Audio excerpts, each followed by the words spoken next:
There are some gardens that are just so groundbreaking that all you need to see is a single image and you feel like you'll never ever garden the same again. One of those gardens for me, and one of those moments for me, was the first time I saw an image of Nicole de Vesians' garden, Louve. Now, I'll just share a photo here so that you can see something of what I experienced. This is, I think, the image that I saw, the very first time I saw any images of her garden. And I was just so blown away by this. I mean, it's kind of funny now when I look at it because I've seen this image so many times since, and gardens that have replicated this kind of style so much that it's nowhere near as groundbreaking for me. But back in the mid 1990s, this kind of changed everything for me and challenged a whole lot of my assumptions about what a garden could and should be. I had a similar experience when I saw Fiona Brockhoff's garden, which I'm hoping the photos change to show this. There we go. There we go. That's Fiona Brockhoff's garden. And now I think it's coincidental that it's not dissimilar in style, but there was something about this that is just so different in its fundamental values and what it is chasing, what is attempting to do, to anything that I had done, anything that I longed to do, that it really sort of made the ground rumble beneath my feet. It didn't eliminate the things that I valued, but it added to them and made me see gardens in a whole different way. But let's look at a bit more of Le Louvre. This is uh, classic Nicole de Vesian. Nicole de Vesian bought this site in the late 1980s as a retired designer for Hermès in Paris and turned up here with some experience of making gardens, but proceeded to create, to me, one of the most original gardens of my generation. Doesn't look so original anymore because there's been so many copies and so much springing off this moment of originality. But one of the things that's really clear is the absence of flowers. And this was something that to me, as a flower lover, just seemed, extraordinary that you could achieve a garden of this interest with primarily foliage effects and with just shapes and textures and different colors of green.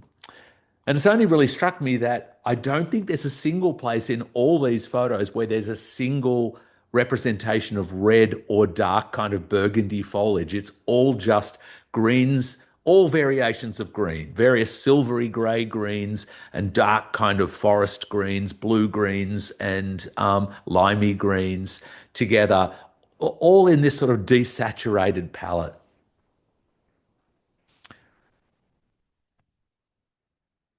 There was also clearly on site, and Devessian was able to collect this just beautiful collection of old stone items that are fabulously rustic and so perfect on this site because of the rusticity of the building and of this kind of wonderfully whimsical evergreen, largely evergreen planting. We're not entirely without flowers. This photo was taken just last year in 2025 on my very first visit to this garden. I just can't tell you how exciting this was for me. I mean, there was a bit of trepidation because I had such high expectations, and so I turned up trying to manage my expectations, and I was not one bit disappointed. It felt as fresh as I had ever imagined it, both horticulturally, but also from a point of view of its originality. It still felt really strong, really original, and the single best example I've seen ever of this kind of garden. It's a picture like this. You see that trunkiness. There is canopy floating overhead, but visibility through underneath to this amazing range of planes and shapes and arcs and domes.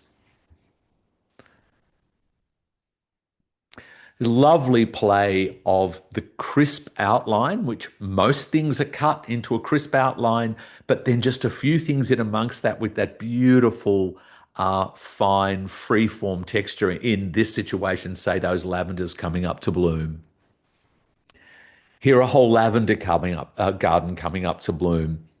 And Nicole de Vesians did go through a phase where every second one of those plants in a staggered form was clipped and the others allowed to flower. So it made this incredible checkerboard effect. Looking down into the multiple seating areas in this garden, just everywhere you go, there's these little nooks that you might like to sit in. Again, there's a bit more flower, the Sister salvifolius there in bloom. So it's not without flower, but it largely runs without it. And it means when there is a bit of flower, it really it's has fantastic impact. Amazing swimming pool. I've never so badly wanted to just strip off and jump into a swimming pool as I did that day. Not only because it was hot, but it's just the most irresistible color. That turquoise color in amongst all the greens is so extraordinary.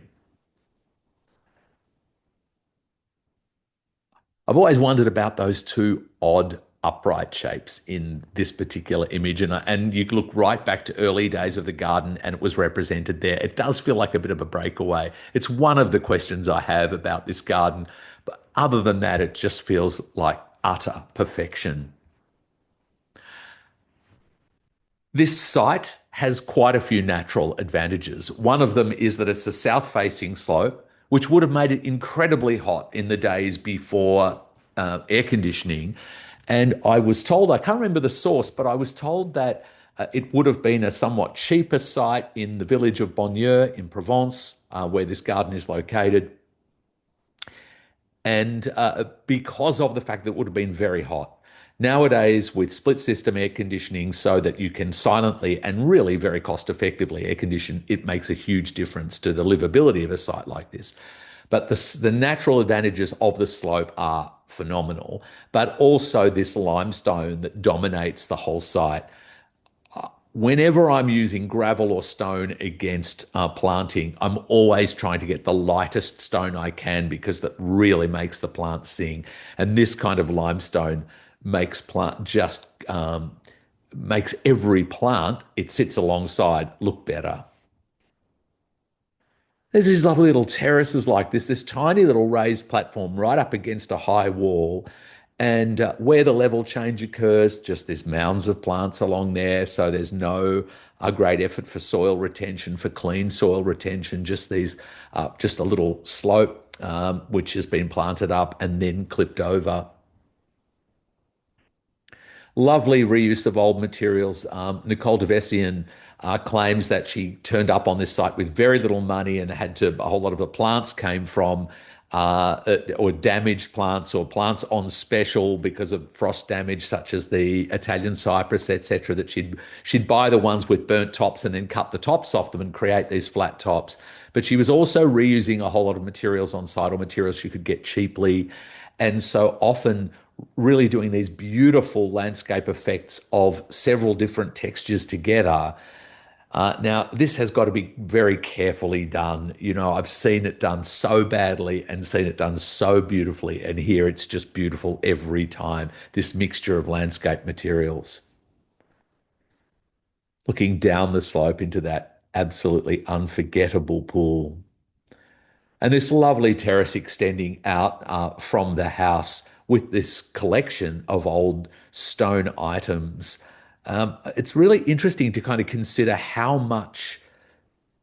many of those plants, what proportion of those plants are clipped into a shape, into a crisp shape. And it's really, really important to understand that the crispness of those shapes is as important as the shape itself.